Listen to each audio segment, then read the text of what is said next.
We finally made it to Caravan Reebok. It's pretty lively here. So, just past this wall is the desert, huh? Oh, wow. Paimon remembers hearing people call this the Wall of Samiel. It's made to block sandstorms from the outside. Oh, if it's this tall, it's gotta be the divine work of Greater Lord Rukkhadevata, right?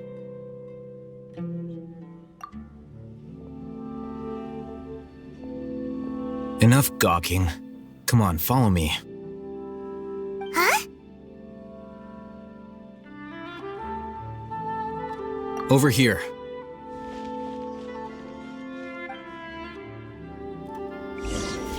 Oh, Hatham went that way! Let's hurry up and follow him. Wonder what he's up to.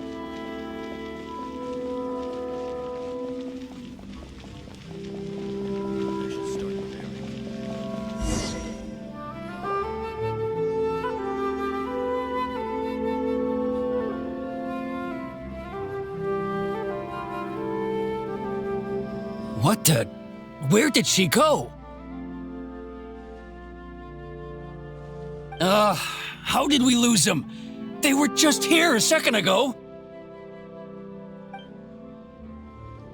More Eremite mercenaries? Who are they working for this time? Anyway, Traveler, it seems like we were being followed again. You were too careless. You should have noticed those hopeless amateurs trailing you a long time ago.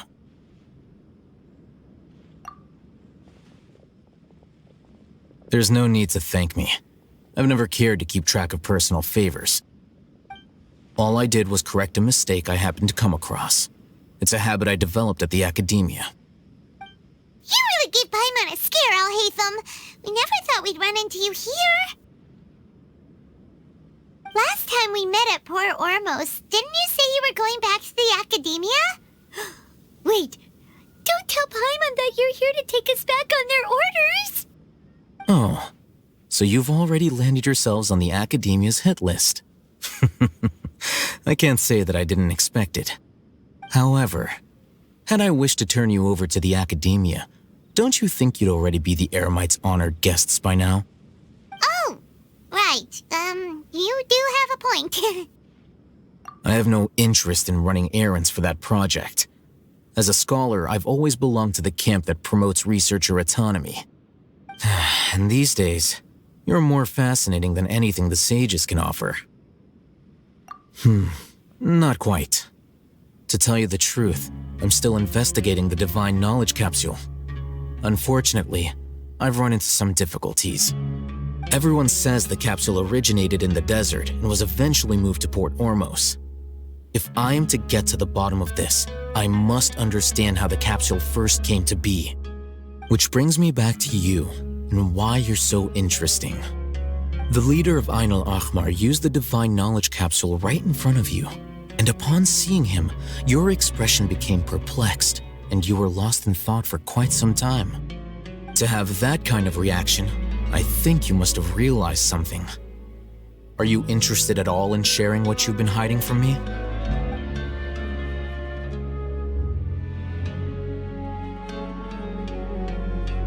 Alhaitham, you really have a ridiculous eye for detail. What kind of person even notices and remembers stuff like that? So that's your answer. Well, I do work for the academia after all. So considering that, it is indeed wise to keep your cards close to your chest. But that does prove you do have some undisclosed information about the Divine Knowledge Capsule. Am I right? No matter. Rather than simply learning the answers from you, I'd still prefer to investigate on my own. Speaking of, you two are also headed to the desert? That's right! We have the same plan as you! But we don't really have any concrete goals at the moment. Then I'd suggest starting with Aru Village. It's the largest settlement in the desert, so it'll probably have more resources and intel than anywhere else. Well, would you like to head there together? It's always better to travel with someone you know. Let's go!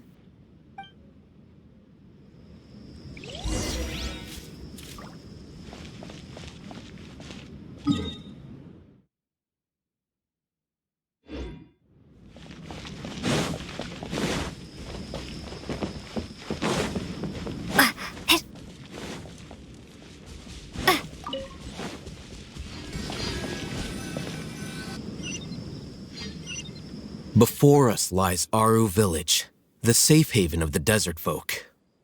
Whoa, this landscape is really something else. What a cool place! Let's go check it out!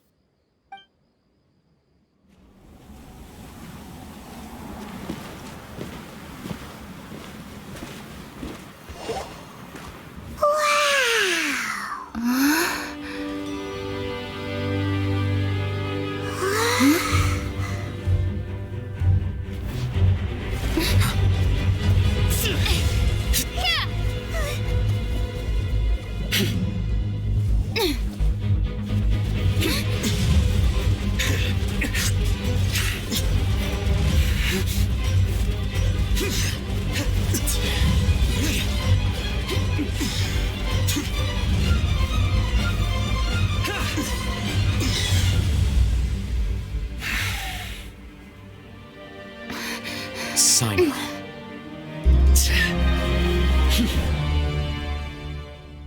Unless my memory fails me, we have barely spoken 2 words to each other before now at the Academia. Would you care to enlighten me as to when and how I invited the General Mahamatra's wrath? Alhaitham, do not think you can escape my judgment just because you managed to escape my attack. Judgment? So that's how you'd characterize your actions here, is it? Or would elimination perhaps be a more accurate description? Had I used my full strength, not even this traveler would have been able to stop me. Though styled like an assassination, I sought only to ensure that my target would be unable to flee or resist. Standard practice for the Matra, as well you know. Seemed to me more like your own personal touch. Who is that, Alhaitham? Did you call him General Mahamatra? Yes. General Mahamatra Sino, head of all the Matra at the Academia. He's a formidable hunter, and the ultimate nightmare for any who have committed academic crimes. You seem to have placed a lot of trust in Alhaitham, to the point of blocking an attack for him. If I were you, I'd never choose to side with him. I wouldn't believe a single word that comes out of his mouth. I have been pursuing this scribe for a long time. I urge you, stand back and do not seek to defend him any longer. Otherwise, there will be consequences. Has Alhaitham done something wrong? Paimon doesn't think he's as bad as you've made him out to be. I won't waste my breath explaining things. Alhaitham, I saw it during our fight. Take it out. The divine knowledge capsule you're hiding on your person. Unless you want me to retrieve it for myself. Very perceptive of you. Nothing escapes a Matra's senses. Wait, the divine knowledge capsule? Didn't it fall into the Matra's hands in Port Ormos? No wonder you speak with such confidence, Sino. But I must admit, I'm very curious.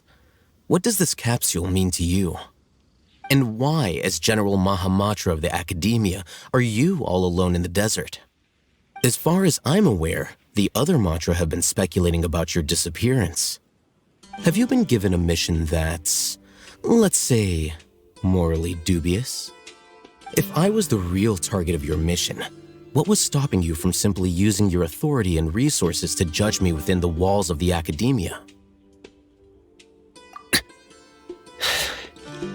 I should have known you'd be difficult to deal with. You two? Ugh! What should we do, Traveler? Paimon feels like we can't trust either of them! Ahem. Well, look at you two, acting all tough and self-righteous over there. Wait, Dia?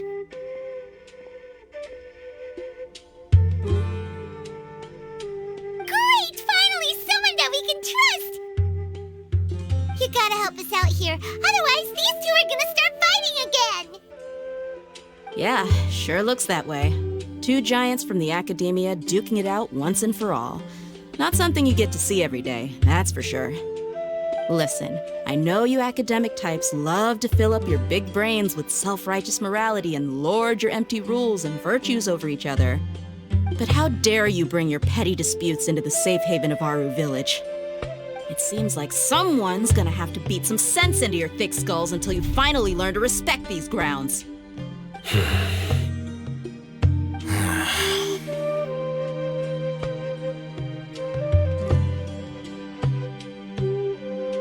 Hey, did either of you hear a word I just said?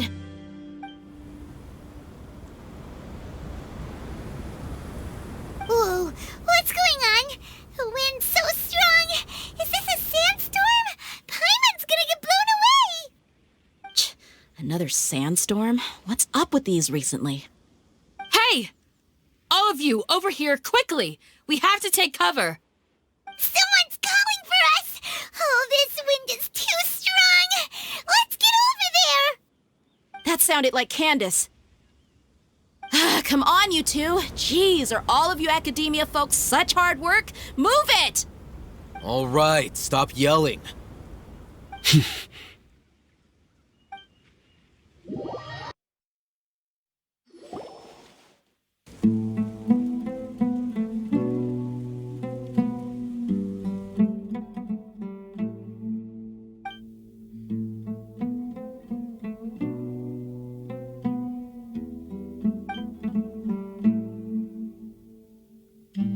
Well, this is pretty awkward. Hey, wanna play sardines with 3 people who wanna tear each other limb from limb? Sure, why not? Sounds fun. The air is so thick and heavy.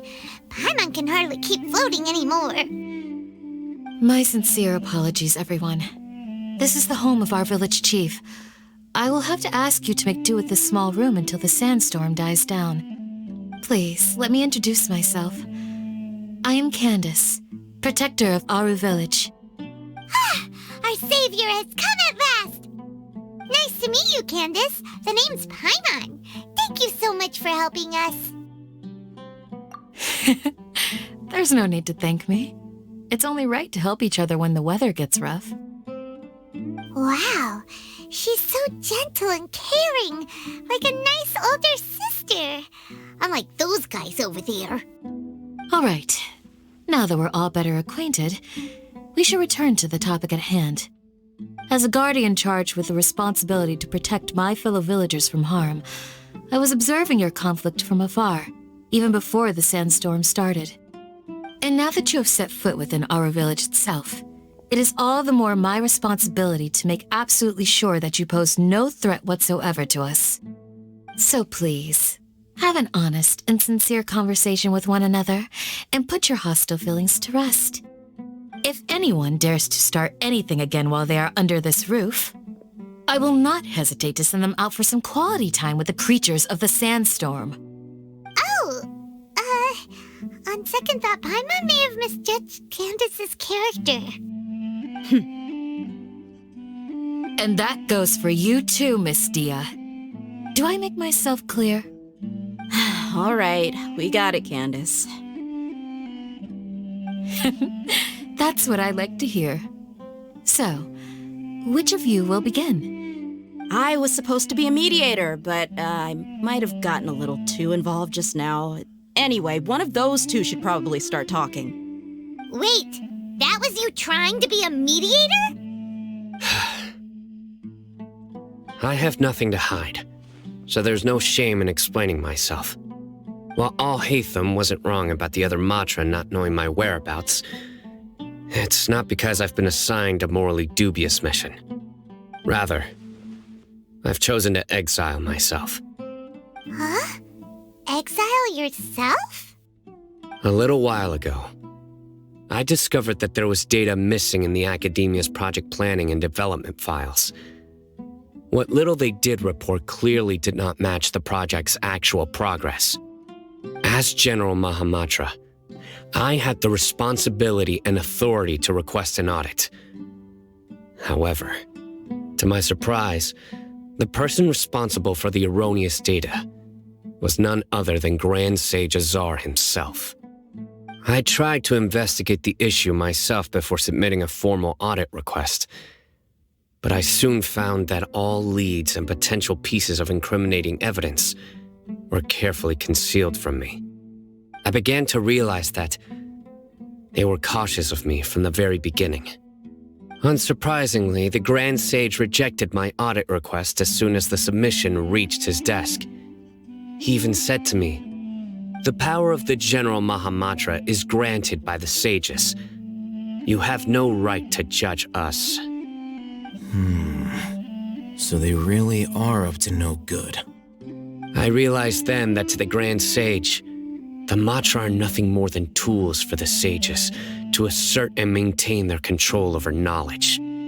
The vows that we took, the principles that we strive to uphold, they are meaningless to the academia of today.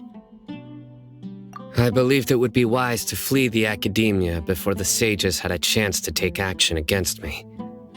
This way, they can no longer see nor predict my actions. I will never give up on this investigation. There's no need for someone else to give me power or authority. Once I find the truth, I will administer judgment by my own name. Sino seems to have the same goal as us. We're all investigating the sages. Plus, now that he's no longer the General Mahamatra, he somehow feels a lot less scary. Well, Sino, if that's your story, then why did you see Alhaitham as a target? When I was investigating the matter in the academia, I overheard a conversation between Alhaitham and a sage. The sages asked you to investigate a blonde-haired traveler. Do you dispute this, Alhaitham? What? Like many parts of the project, this assignment was undocumented. Now throw in your suspicious behavior with the Divine Knowledge Capsule, and I think we deserve an explanation. Yes. I was indeed tasked with investigating the traveler. Alhaitham! After all, the promised reward was so great that hardly any scholar could have refused. The sage told me, once you've completed this assignment, I can give you a glimpse of divine knowledge. A most enticing offer. Unfortunately, those academics don't know me at all.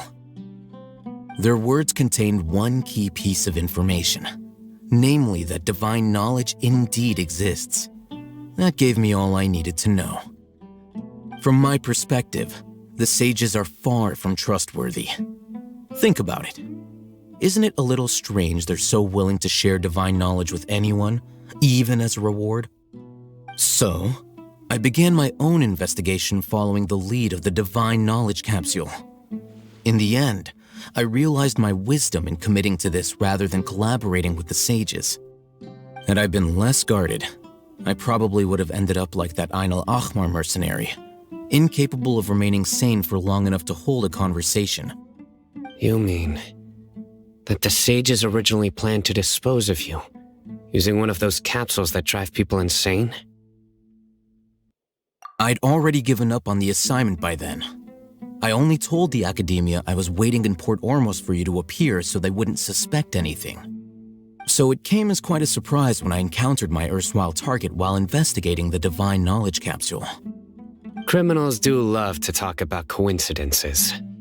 Even though I ran into the traveler by chance, I had no intention of providing assistance to the academia. Also, you should remember, you were the ones who decided to follow me and strike up a conversation after I left that tavern.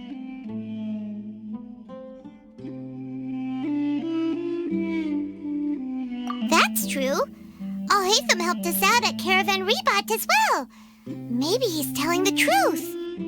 I'm willing to apologize if that's worth anything to you. I took the Divine Knowledge Capsule behind your back because I judged its existence to be a significant risk. I felt that it would be best for no one to interact with it before it had been properly studied. After all, curiosity often proves to be the most dangerous thing in this land. You should be well aware, Scribe Alhaitham. That curiosity can also lead you to danger and suspicion. Answer me this. Did the sages share any information about their project with you? Have I not made myself clear? You and I are both distrusted by the academia. Do you really think they would tell me anything? Fine. Although you haven't completely proven your innocence, I won't regard you as an enemy, for now. As you wish. Good. I'm glad to see you two clearing up your misunderstandings. And now you, Dia. I believe it's your turn. Oh, sorry. Whatever the boys were talking about must have been so boring that I spaced out. My situation is pretty straightforward. My employer, Dunyarzad of the Homayani family, is friends with the Traveler and is currently recovering from her illness at home. I had nothing going on, so I decided to return to Aru village for a visit. I was actually looking forward to a pretty exciting time getting back together with everyone here. But then I saw these two random guys in the middle of a pointless argument. It ticked me off, and things went downhill from there. Is that all? Well, I will admit that definitely sounds like your style. In that case, welcome back, Dia. That's more like it. I missed you all so much, Candace.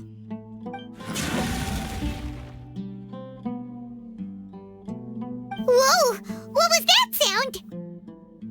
No need to worry. Now that you're no longer at each other's throats, please make yourselves at home. I'll take a quick trip outside to clear out some of those creatures in the sandstorm. Creatures? In the sandstorm? Are you sure you don't want some backup? Fighting in a sandstorm is not for the faint-hearted. Anyone without extensive training in these conditions is at a disadvantage. You needn't worry. Yeah, just leave them to Candace. Don't worry, she's as tough as they come.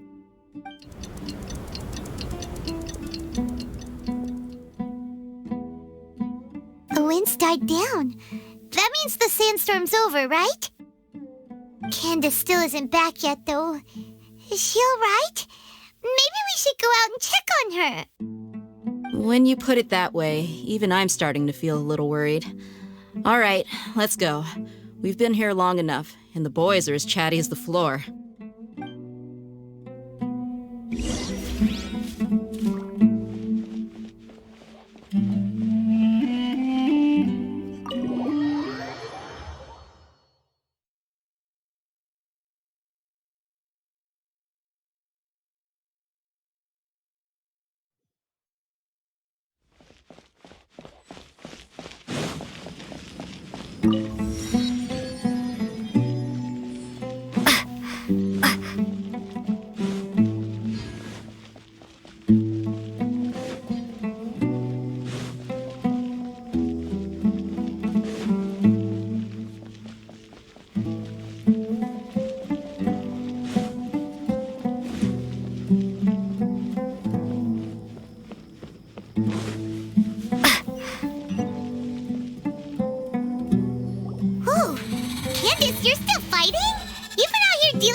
Yes. They just keep coming in waves. I've lost count of how many I've defeated. Before I realized it, even the sandstorm had stopped. Ah! Here comes another wave! Leave this round to us. I got interrupted earlier, but now I have something to take my anger out on. It's been quite a while since I've seen the Flame Mane in action.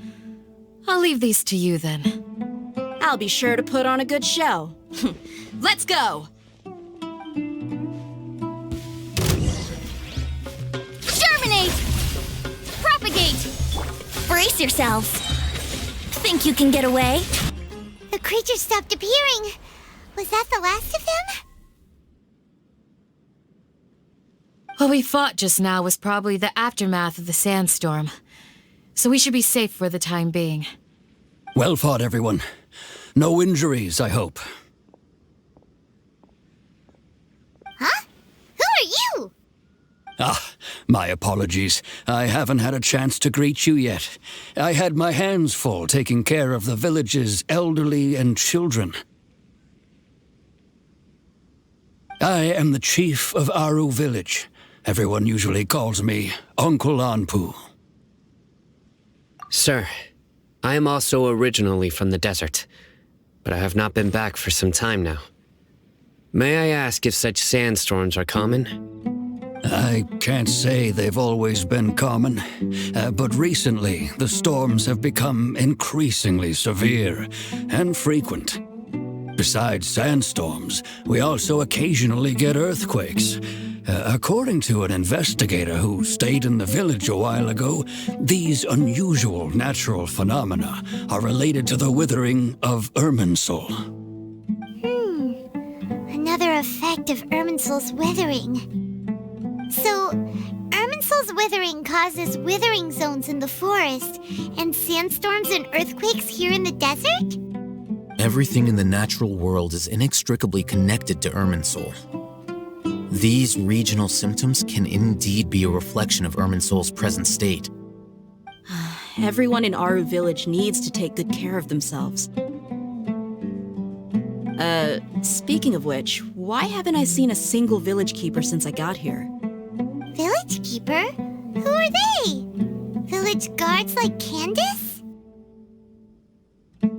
Does your curiosity know no bounds? Village Keeper is how Aru Village refers to mad scholars exiled here by the academia. Most of them are scholars who lost their sanity after a period of training in the Avidia forest. The academia believes that their crazed mutterings may have a negative effect on the psyches of other scholars. So, they're forcibly exiled to the desert. Though if you ask me, it's all a boatload of nonsense. Alas, that's exactly what we've been trying to investigate. One by one, the village keepers have been mysteriously disappearing without a trace. But no one in the village has ever seen them leave. If you're planning to stay around the village for the next few days, I'd appreciate it if you could keep an eye out for them. I've had encounters with those people in the past. I'll see what I can do to help. The Matra are the ones responsible for their exile. Now that you're no longer with them, are you trying to alleviate your guilt and atone for your past sins? I'm fascinated by how you think. Mock me if you will, but if you are guilty, I will eliminate you, regardless of my position or identity. Oh, you're the former General Mahamatra. You must be an expert in these kinds of investigations. Thank you for your help. Is it because you're reminded of Hypatia? Oh, these poor scholars. First they lose their sanity, now this! We need to help get them back home, safe and sound. But, is it really a good idea to tag along with Sino? You seem like you really don't trust him. I'll be grateful for the assistance. No doubt you will do a better job than some of my former subordinates. Let's start by finding a spot to share what we know so far.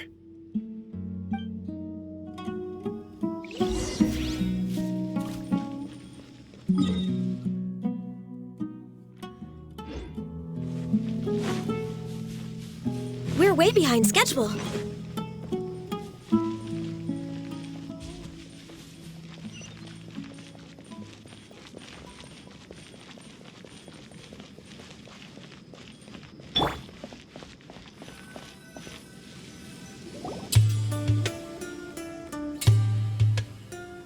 Although I've sent myself into exile, I'm still doing essentially the same things as before.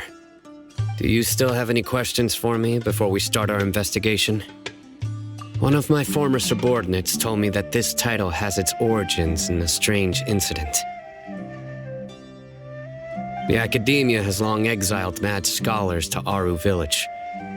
A mysterious phenomenon exists here. When mad scholars first arrive, they are as incoherent and deranged as before. But after spending some time here, they invariably begin to calm down. Initially, the people of Aru village greatly resented having to take in the mad scholars.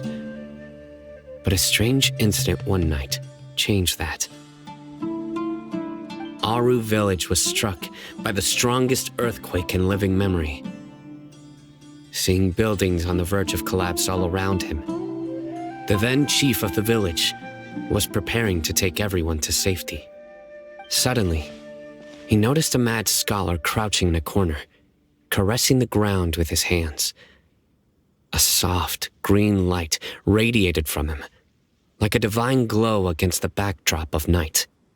Despite the powerful tremors that ripped through the ground that night, all the houses remained upright, almost as if they had grown roots reaching deep into the ground.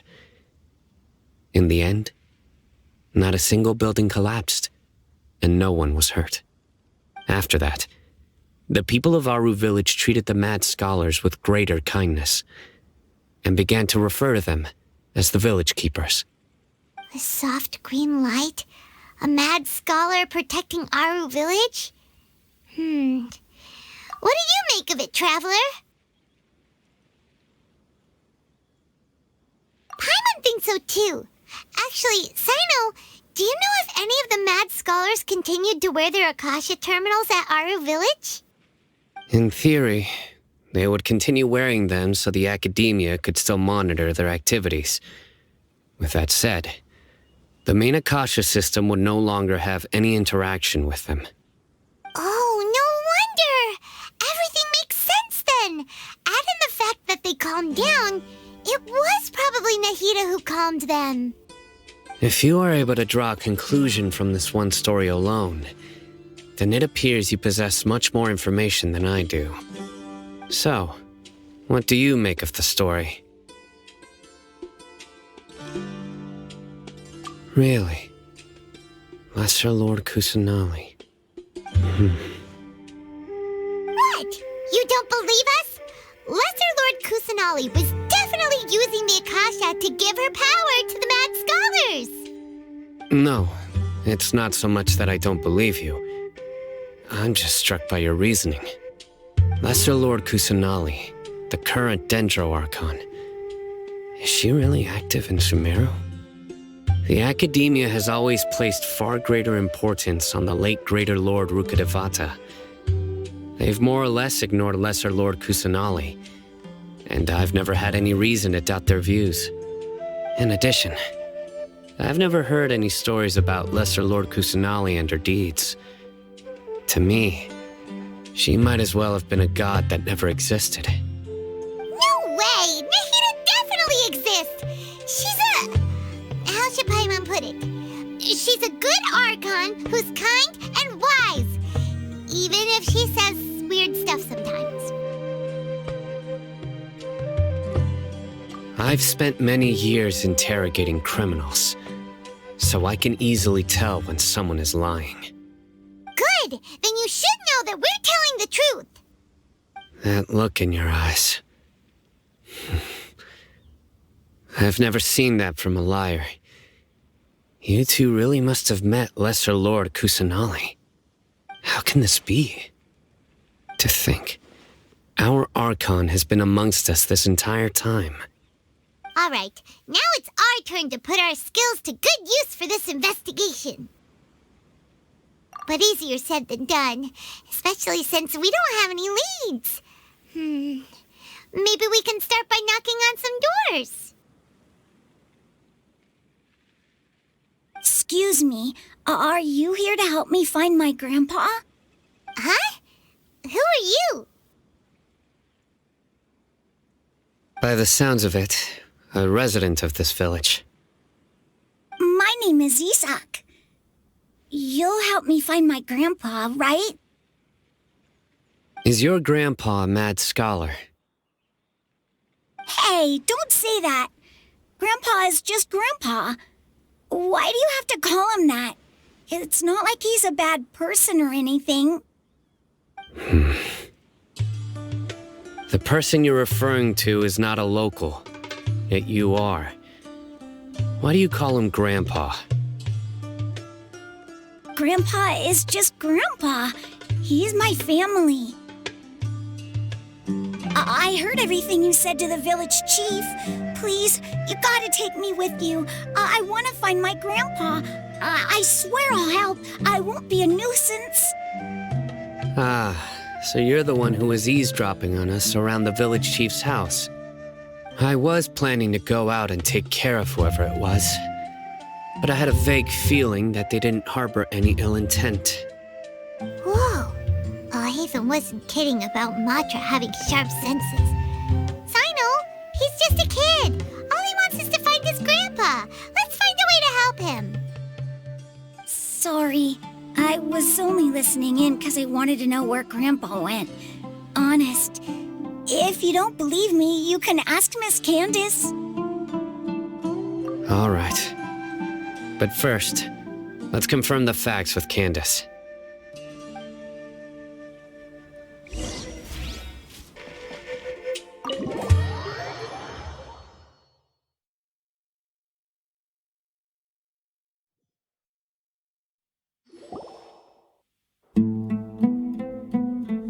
Sino is super vigilant. Is this what all the Matra are like? Ah, you're back already. We just wanted to confirm something with you. Do you know a boy by the name of Isak? I had a feeling he'd go looking for you. Huh? You knew this would happen? Yes. Although he tried his best to stay hidden, I still noticed him eavesdropping outside the window. He really wants to get his grandfather back. Isak's parents were both Aramite mercenaries who rarely returned to the village after finding employment in the city. He was raised by his grandfather. Unfortunately, it was only a few years before his grandpa passed away. Isak was still very young at the time, so various families in the village took turns caring for him so he could survive. Later, an elderly mad scholar arrived at the village. Isak thought the scholar bore a striking resemblance to his grandfather, and thus often spied on the man. However, the scholar was unkempt in appearance and incoherent in speech. Although Isak referred to the man as his grandpa, he was afraid and didn't dare to approach him. One summer night, the oft mumbling and bumbling grandpa suddenly calmed down and seemed to become more lucid. He even noticed Isak hiding in the distance. So Grandpa walked up to Isak and patted him on the head. He even took Isak to the entrance of the village, where he patiently taught the boy the names of the stars and accompanied Isak until he fell asleep. The next morning, Isak woke up and wanted to go find his grandpa again, only to realize his grandpa no longer recognized him. However, even so, Grandpa retained his calm expression. It's said that those who saw the scholar claimed he no longer appeared to be crazy, but appeared to be living in his own world, almost as if he were sleepwalking. Isak was thrilled that his grandpa was able to find peace and would follow him all the time, asking him things like, "Grandpa, want me to take you somewhere fun?" Or, "Grandpa, could you tell me stories about the stars again?" All this somehow just makes Paimon feel really sad. It seems like they both deserve so much better. Perhaps. Nearly everyone who lives in the desert has some form of hardship or regret. But even so, we must still continue on with our lives. It's also my reason for fighting. I must continue to protect this land.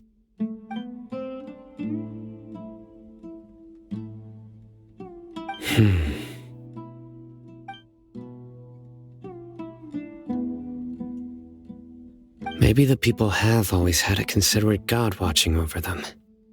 Huh? What did you say, Sino? No, nothing.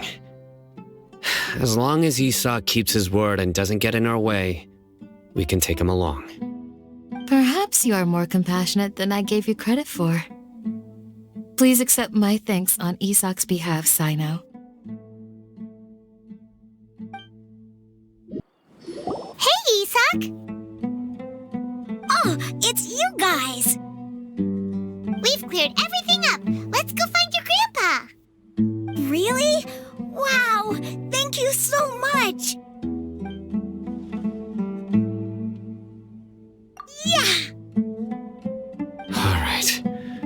Let's ask the local residents some questions first.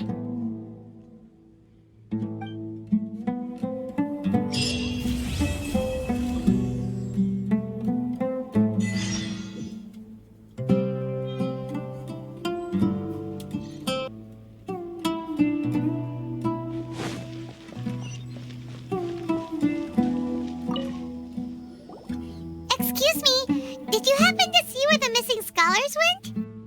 You mean the village keepers? Oh, let me think. When I was eating dinner the other day, I saw one of them by the side of the road, muttering away and eating mushrooms and tree roots. They shouldn't go around eating that kind of stuff. Okay. Did you notice anything else? Anything else? No, I think that's all I have to tell you. Sorry.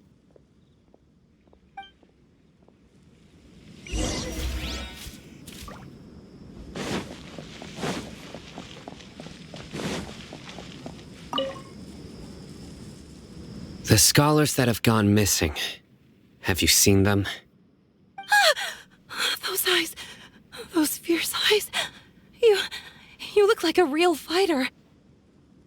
Don't change the subject. Right. You were asking about the mad scholars. I think it's been a few days since I last saw them. I usually go to bed pretty early, so I'm not too familiar with what goes on at night.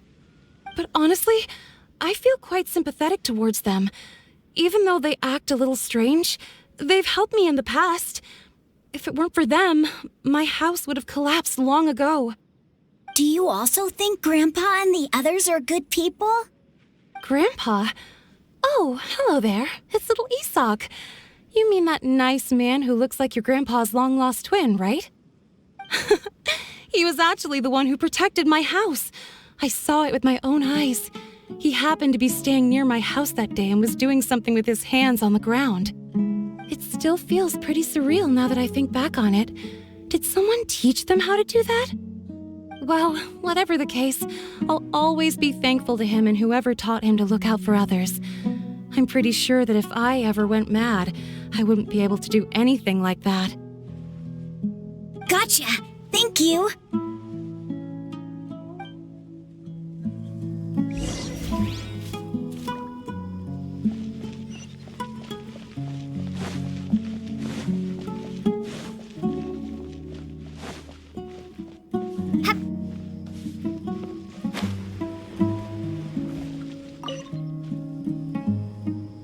Sir, have you seen my grandpa recently? You know, the one who likes to sit and space out near the village entrance. Oh, well, if it isn't Isak. Oh, your grandpa, huh? It's been a while. The last time I saw him, he was spacing out by the road as usual. I went and asked him if he'd like any of the food I had prepared, despite my wife's protests. Like many people, she's really quite terrified of them. And speaking of my wife, she's still always complaining about how I don't make enough mora. It might explain why she's always mad at me. Oh, thank you. Thank you for taking care of him. It was nothing. You're looking for him, right? Did he go for a walk and get lost? Yeah. That's no good. Well, once you found him, come by my place again and I'll cook a little something for the both of you. I've known you since you were very young, so as far as I'm concerned, you're family. Please feel free to come by anytime. Wow, what a nice guy! Okay. Thank you, sir. Huh? Don't say anything for now. Isak, stay here. Let's head over there.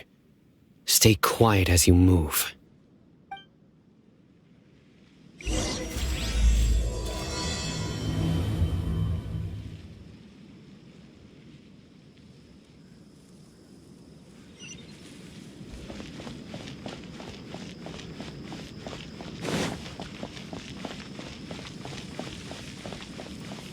Oh, of course not.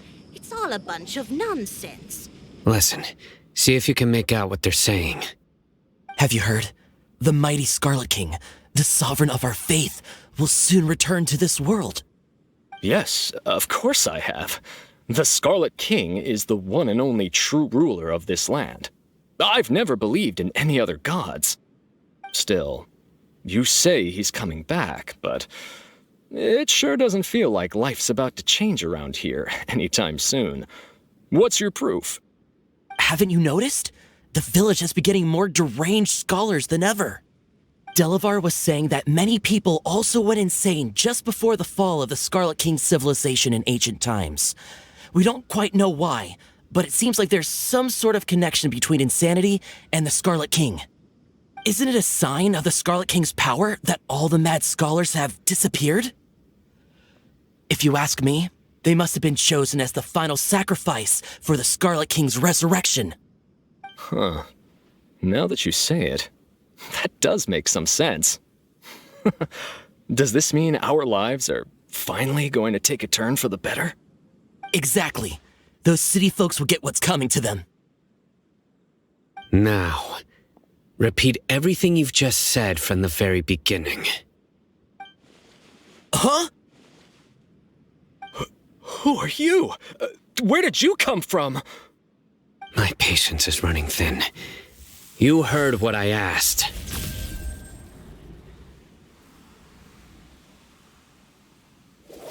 Yeah, bro, this guy's something else. Just look at his eyes. One wrong move, and he's gonna flay us alive. Let's not get on his bad side, okay? I am no match for this guy. Oh, okay, good sir. What is it you would like to know? Tell me about the Scarlet King's resurrection. Well, I only know a few things from hearsay. I went for a drink the other day and heard others talking about a rumor that the madmen will disappear and that the Scarlet King will return to this land. I'm not making this up, I swear! Hey, go on, keep talking. It's true. It's all true, sir. We desert folk have had more than enough of those people at the academia. They keep sending us all their mad scholars and won't let us have a good life. Would you want to live like this if you were in our place? The radicals were even more thrilled than me when they heard the news. We're all praying for the Scarlet King's speedy return. Delavar also said that once the Scarlet King returns to our side, it's only a matter of time before we conquer the land on the other side of the wall. They're all willing to serve under the Scarlet King and fight for a share of the glory. Is that so? Seems like he still wants to know more. Keep talking. Got it. At first, I told myself it was just the drink talking, but then all the mad scholars vanished without a trace, just as the rumors said. Please don't beat me up just for mentioning these rumors. If I'm guilty, then everyone else around here is also guilty. I'm just saying what the others said. The people here really like the Scarlet King, but dislike the Dendro Archon. Where is this radical person you talked about? I haven't run into him over the past few days, so he probably hasn't been around the village. What about you, man? Have you seen him at all? No, not at all. We wouldn't dare lie to you. He's really not here right now. Sounds like you're not too close with the radicals. No, of course not. All we know are their names. I have many ways to stop you from talking, and many others to stop you from sending warning messages. So you'd best just stay home and hope I don't hear of you trying to contact anybody. Don't do anything until I've gotten to the bottom of this. Try something foolish, and even Candace won't be able to protect you. Yes, got it. We'll do just as you say. That scared Paimon half to death. Sino is pretty terrifying. He didn't try to reassure us at all. It's like he's used to hearing that. Oh, Paimon bets lots of people have told him that before. I heard that. Sorry. It's part of being a Matra. The rumor we heard just now seems like a strong lead. But we need to check a few more places. Very well. Isak! I'm here. Where's your grandpa's house? Well, I can take you there. Just follow me. Join the Eremites and embrace a wonderful new life.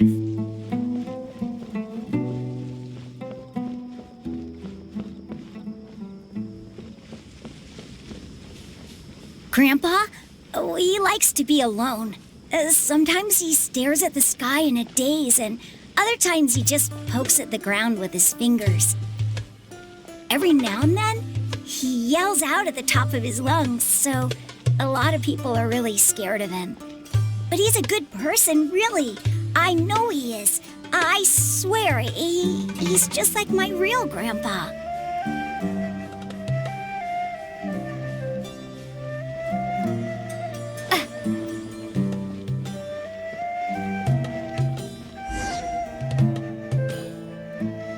This is where Grandpa usually stays. There sure isn't much here. No. Incense? Please don't say it's the same one as before. But are you okay? Are you getting dizzy or need to lie down? There's a scent that you can sense, but I can't. A certain traveler here once passed out from that smell. Thankfully, Tainari saved the day. And then he gave us a long lecture to explain all about how it worked. So, you know Tainari? Huh? You know him too? Are you two friends? Yes. Now that I concentrate, I can also make out the scent of incense. Wait, surely Tainari didn't lecture you too? No, no need. Did you first encounter this scent at Tainari's house? In the forest. From a scholar.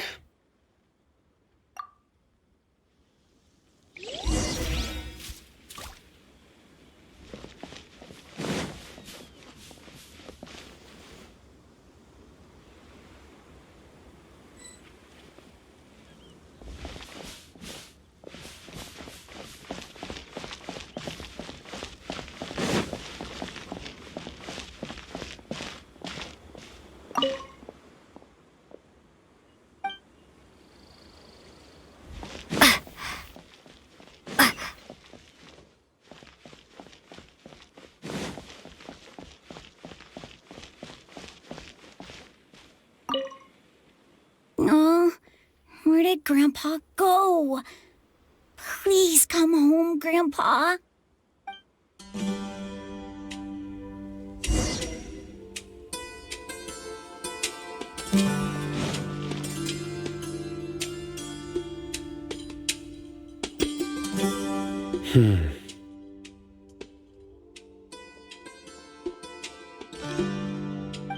are you looking for, Sino? Here it is. Take a look right here. Paimon doesn't see anything. Although the traces have been completely buried in the sand, there are footprints here. From the size and shape, they belong to an adult male. This pattern is a common one from this area. Local shoes. This was probably someone from the village. The scent is quite faint, but still extant. The footprints head in the direction of the door. But who would come looking for Grandpa? He doesn't have any friends. We'd have to ask whoever lured him away with the incense. Huh? So you can lure someone away with just a scent? Hey, what's wrong with liking good food? Everyone's got something they love in life. Exactly. Most scholars are fond of incense, since the smell supposedly helps them clear their minds and discover new knowledge. Even deep within the clutches of madness, they still yearn for their knowledge-seeking days, and will follow the scent whenever it presents itself. No, Grandpa. So, someone's taking advantage of their weakness? Huh. Still, why would anyone want to abduct all the scholars? Are the rumors really true? Could the disappearance of all the mad scholars have something to do with the radicals? It's highly likely. Please, you have to save my Grandpa. Grandpa's never done anything wrong. Please help him. Sounds like we'd better help get him back. Don't you worry, Isak. We won't let whoever took him get away with it. Let's head to Aru Village and inform Candace and the others about what we learned here. After that, we'll set off to find the scholars.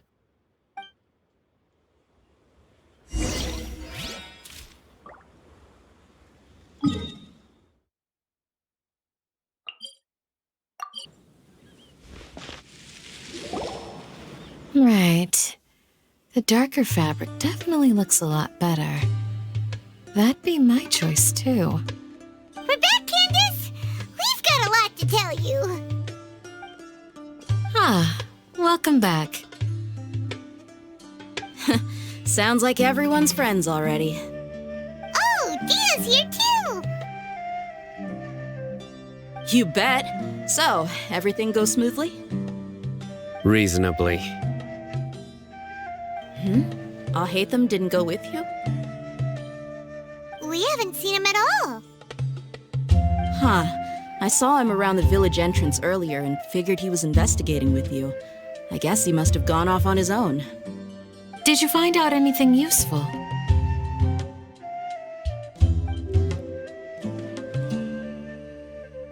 I see. So someone used a kind of incense to lead the exiled scholars away from the village.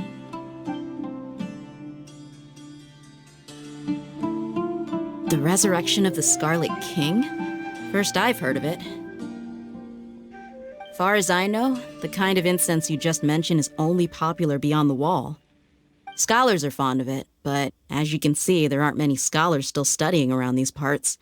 No seller would be able to make a profit here. Not to mention, making incense is a labor-intensive process. You won't see anybody in the desert with the patience to make or sell something that requires that kind of effort.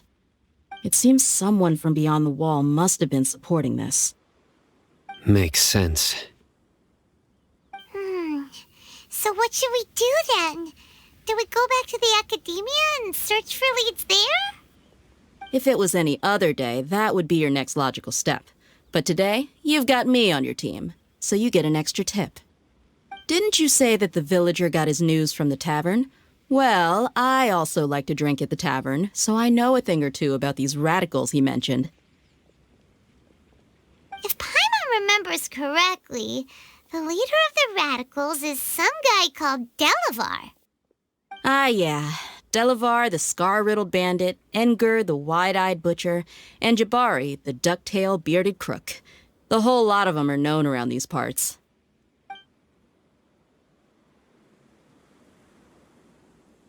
These guys have one thing in common, and that's being broke. The rougher life gets, the more they want to believe in the Scarlet King. Way they see it, the Scarlet King's resurrection is their only chance at overthrowing the academia. Throwing all of Sumeru into chaos is the only way to change the way of life here in the desert. Anyway, that's my guess why they've chosen to become radicals. Tia! You're amazing! You really know this place inside and out!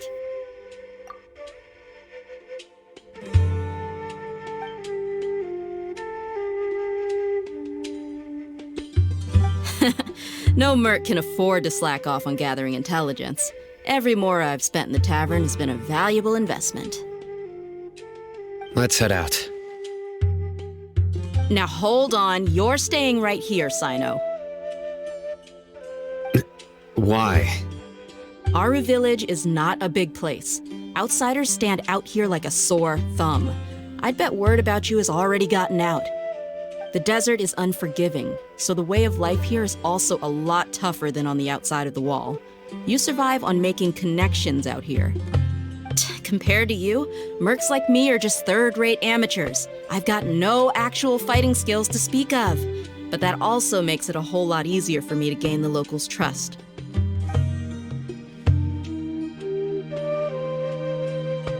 I need to go around and ask some questions, but it'll be difficult if you're with me. Fine. Good, then we've got a plan. The Traveler and Paimon will go to Caravan Rebot with me, and we'll try our best to figure out where the Mad Scholars have been taken. Sino, you'll have to stay in the village and continue investigating on your own. All right, sounds like a plan.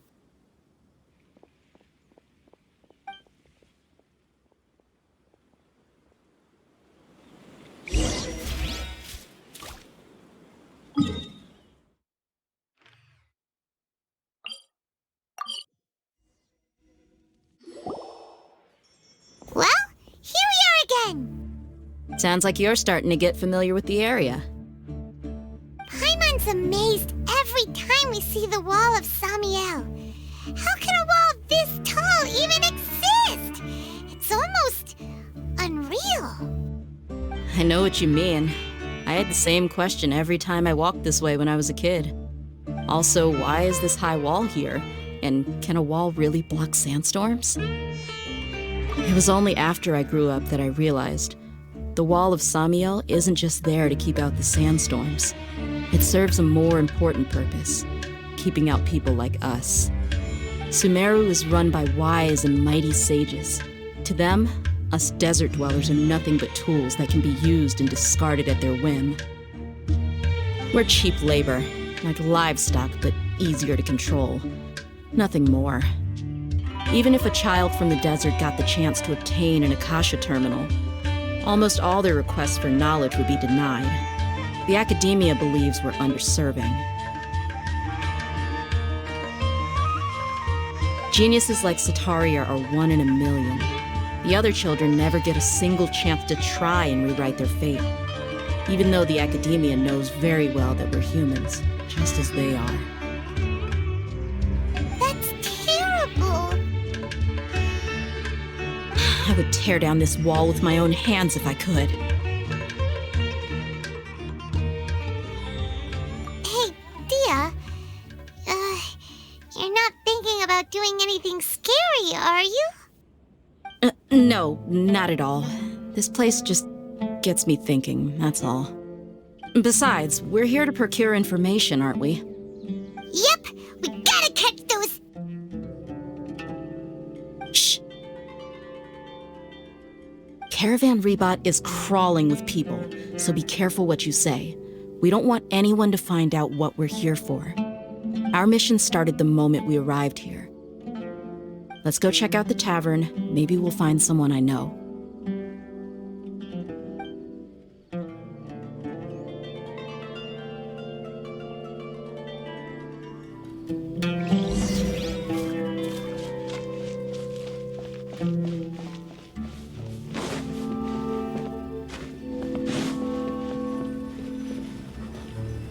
Just our luck. None of them are here today. You mean, you don't see anyone you know? Dia, is that you? What a coincidence. You here for a drink too? Zaki. Finally, a friendly face. Oh, and who do you have with you here? Guests from another land? Hello. I'm Zaki. Dia's, how would you put it? Drinking buddy? We've had drinks together a few times. You could say we go back a ways. Anyway, as far as my friends here, they aren't too shabby, are they? You rarely see any Outlanders so friendly and respectful nowadays. Absolutely. Much better than those people on the other side of the wall. So, Dia, are you looking for someone? Yeah. Have you seen Engur, Delavar, or Jabari recently? Of course I have. Matter of fact, we were all here drinking together just a few days ago. I've got a spice trading deal from another nation. I thought maybe Delavar and his friends might be interested. Know where I could find him? Ah, how thoughtful of you. Then I assume you also know that Delavar's been having a hard time making ends meet these days, so you came here to help him out? Hey, keep it down. Let's just say I prefer to keep this deal a secret. Y'all at Caravan Rebot are like family. If there's more to be made, why not do it together? Besides, Delavar and his friends have muscle. They'd be a good fit for escorting the goods. Yes, how considerate of you. Delavar's my friend too, so of course I can take you to him. Come with me.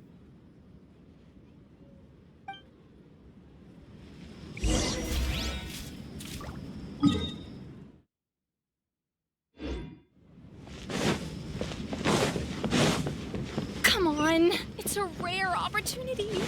Let's go check it out.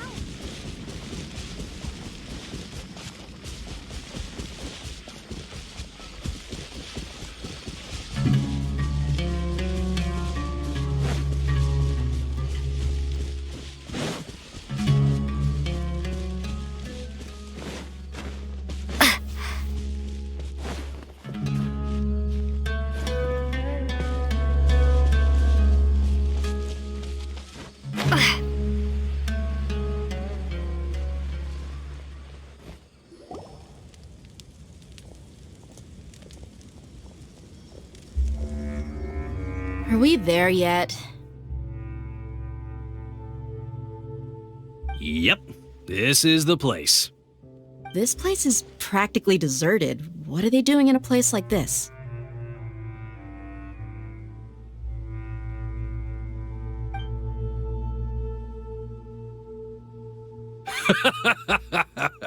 Why don't you take a guess? Go on, a wild stab in the dark. You're like lambs to the slaughter. Oh no! It's an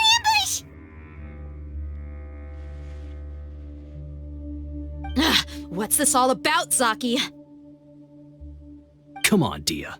You really think we didn't hear about what you said back in Aru village? The boys have kept a close eye on you from the moment you set foot there. Not only do I know that you're looking for Delavar, I also know that you've teamed up with people from the Academia to look for the missing scholars. So, you've been watching us from the very beginning? Uh-oh. Paimon knew leaving Sino behind was a mistake! And you left the strongest one in the village, didn't you? Who do you think you are? You really thought we'd fall for your little business deal nonsense? So you and Delavar have been partners all along. Dia, I guess it's only natural for a traveling mercenary like you to be out of the loop. Those of us who hang around the tavern have stronger bonds than you think. But you got one thing right. We're all looking forward to an uprising in Sumeru. There's nothing more we'd like to see than the desert folk overthrowing the Academia. If that's the case, then I'm sure Delavar wouldn't miss a second of it. I'll be honest with you, if it weren't for what you said in the village, your little monologue about the Wall of Samiel would have convinced me that you're one of us. Delavar. And Engar, you're here too, huh? Long time no see, Miss Mercenary. You should have known the traitors are what us followers of the Scarlet King despise the most. Dia, I thought that you, a fellow desert dweller, would understand that the Scarlet King is greater than the Dendro Archon. Little did I know, you don't deserve to join us. Yeah, gee, what a missed opportunity. Adopting radical views and kidnapping innocent scholars, all because of some baseless rumors. Anything else I'm missing out on? See? There you have it. Mercenaries are just a bunch of faithless scum with only one thing on their minds. Mora. Pathetic. You're all like a pack of street rats. You're not wrong. Mercenaries are driven by Mora, and my faith lies with whoever's paying me. As long as there's a profit to be made, anyone can become my friend. Enough talking! Get him!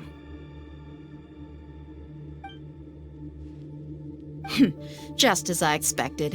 Let's teach him a lesson, traveler.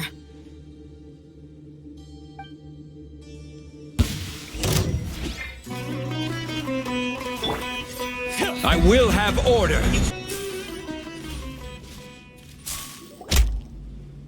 Impossible! How could you? So, what do you think about your meticulous network now, Zaki? How did you say it? It's only natural for a traveling mercenary like me to be out of the loop. I'm guessing your informant told you that I'm just an incompetent merc with no real fighting skills, correct? I mean, that is what I said after all. And of course you would believe everything he reported. The only thing you know about me is that I'm a mercenary, but you've never seen me in action. Even though you heard we went to handle monsters together, you believed that Candace was the only one doing all the real fighting. That so-called Flame Main is just a fraud. She admitted it herself.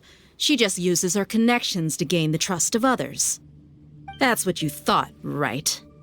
Ugh. You lied in the village because you figured that we'd have people watching you. And you were stupid enough to fall for it. I figured as much the first time we drank together. You all thought you were so smart. Pathetic. Okay, that should be all of them. Whoa! So you've been planning this since we were in Aru Village? No task can be done without preparation. I just happened to notice a couple suspicious-looking people while you were out investigating. Oh, but instead of catching them right away, you let them report back. Those two who were snooping around were just a couple small fries. If we want to get the real catch, we have to be patient and give it some time. Oh, you mean the funny name she mentioned back in Uncle Ampu's house? The wide-eyed butcher, scar-riddled bandit, Paimon can't remember them all. That's just a bunch of drunk talk. Edgar and Delavar like to talk themselves up when they're drinking. Edgar, the wide-eyed butcher, and Delavar, the scar-riddled bandit, are the nicknames they came up with for themselves. Alcohol has a way of making people share what they really think. So Edgar and Delavar are always rambling in the tavern about how the Scarlet King is a superior deity. What about Zaki?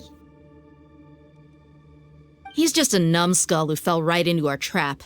Zaki was probably the best hidden of them all. My initial plan was to find Delavar first, and then try to track him down. That's what you wanted to ask when we were at Uncle Anpu's house, right? Jabari is one of the villagers you talked to. You know, the one who wanted to treat Isak and his grandpa to some food. Wait, so he's a radical too? No, he isn't. I just needed to tack on a random villager name to make the eavesdropper think that I was making some wild guesses based on my impressions. Wow, what a genius idea! Well, that's an expert mercenary for you. Ah, you're too kind. It was straight from the usual playbook, if I'm honest. So, that thing you were saying before, is it really true? About what? About how mercenaries only care about Mora, and that anyone's a friend as long as there's a profit. Does that bother you? What makes you so sure? Dia, do you dislike the Dendro Archon like the other desert folk? You two are pretty sharp. No, I don't have anything against the Dendro Archon. I've heard a lot of nice things about the Lesser Lord from Dunyarzad. I can understand her devotion and gratitude. Dunyarzad's just an ordinary person. There's no way a god would be so involved in the lives of everyday people, unless they were truly compassionate. I've begun to realize that the sages are behind everything that's happened recently. The radicals' blind belief in the Scarlet King, making the Dendro Archon out to be an enemy. It's all the academia's trickery. But I see through it all. And unlike them, I can never be hostile towards anyone who's never done anything wrong. Dia. Anyway, looks like we're done with business here. Traveler, lend me a hand. Let's tie him up and bring him to the village.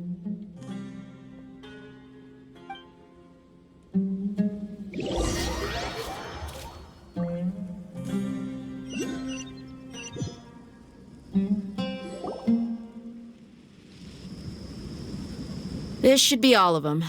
I'll let you take it from here. All right. I'll be in touch. Until then, please stand by. Candace, do you need any help? Candace will be okay on her own. I trust her, so you can too. She's been guarding Aru Village for quite some time now. If anyone is qualified to question the offenders, it's her. While I'm questioning them, why don't you pass some time by exploring the area? I'll meet you back here tomorrow morning, Traveler. As for these idiots, let's just hope they live to see another day.